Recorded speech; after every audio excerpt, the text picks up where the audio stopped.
একবার জীবনে নবীর স্ত্রীরা 9 জনে নবীজির কাছে বলছে, আমাদের খাদ্য খাবারের একটু কষ্ট হয়, আপনি যে অতিরিক্ত যুদ্ধের যে সম্পদ পান সেখান থেকে আমগো বরাদ্দ মাঝে মধ্যে গনিমতের মাল পাইলে একটু বাড়াইয়া দিলে হয় না। এই কথাটা একবার জীবনে বলছে রাসূলুল্লাহ সাল্লাল্লাহু আলাইহি ওয়াসাল্লামের স্ত্রীরা 9 জন।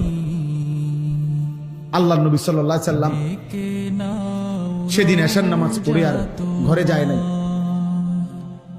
মনটা কষ্ট পাইছে, হায় আমার বিবিরা দুনিয়া চাইলো, আমার ঘরে থাইকা আমার বিবি হইয়া ওরা দুনিয়া চাইলো।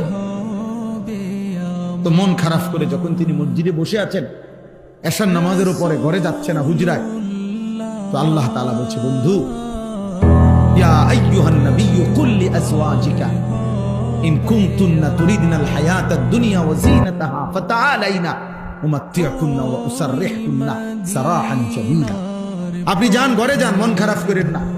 আপনার বিবিদেরকে গিয়ে বলেন, হে বিবিরা, যদি তোমরা দুনিয়া চাও, সম্পদ চাও, তো যা লাগবে, যা কিছু ফার্নিচার, আসবাব, গহনা, কসমেটিক্স যা লাগবে বলো, আমি সব তোমাদেরকে দিয়ে দেব, এক শর্তে, শুধু আমি রাসূলের স্ত্রী এটা ছেড়ে দিতে হবে। বুঝেন নাই?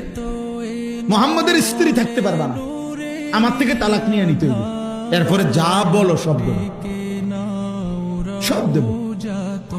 وَإِن كُنتُنَّ تُرِيدْنَ اللَّهَ وَرَسُولَهُ وَالدَّارَ الْآخِرَةَ فَإِنَّ اللَّهَ أَعَدَّ لِلْمُحْسِنَاتِ مِنكُنَّ أَجْرًا عَظِيمًا। আর যদি আল্লাহকে চাও, রাসূলকে চাও, আখিরাতকে চাও, তো এখন নিয়মিত নেক আমল করতে হবে, মুহসিনাত হইতে হবে, মানে নেককার নারী হইতে হবে। তাহলে আমি আল্লাহ ওয়াদা দিলাম, সর্বশ্রেষ্ঠ বিনিময় জান্নাত দিয়ে দেব। সিদ্ধান্ত নাও, দুনিয়া চাইলে রাসূল ছেড়ে দাও, আল্লাহ রাসূল আখিরাত চাইলে দুনিয়া ছেড়ে। আল্লাহ নবী সাল্লাল্লাহু আলাইহি ওয়াসাল্লাম আম্মা জান আয়েশা রাদিয়াল্লাহু তাআলা আনহাকে বলছে, ঘরে আয়েশা নবীর স্ত্রী আয়েশাকে, আয়েশা শোনো, তোমাদের দাবি দেওয়ার ক্ষেত্রে আল্লাহর পক্ষ থেকে এখন আয়াত নাজিল হয়েছে, আমি শুনাইতেছি। তবে ভূমিকা বলছে নবী একটা, যে আয়াতটা বলার আগে আগে শোনো, তৎক্ষণাৎ জবাব দিও না। তুমি বাকি 8 জনের লগে মিটিং করো, মশওয়ারা করো, পরামর্শ করো, প্রয়োজনে তোমরা তোমাদের বাড়িতে যাও, যাইয়া তোমাদের আব্বা মা, ওই ছেলে ওই দিক দিয়ে জায়গা আছে তো বাবা, ওই দেখো, ওই দরজাটা দিয়ে ঢোকো, তুমি আও বাপ, এদের ঢুকে শোনো কতক্ষণ,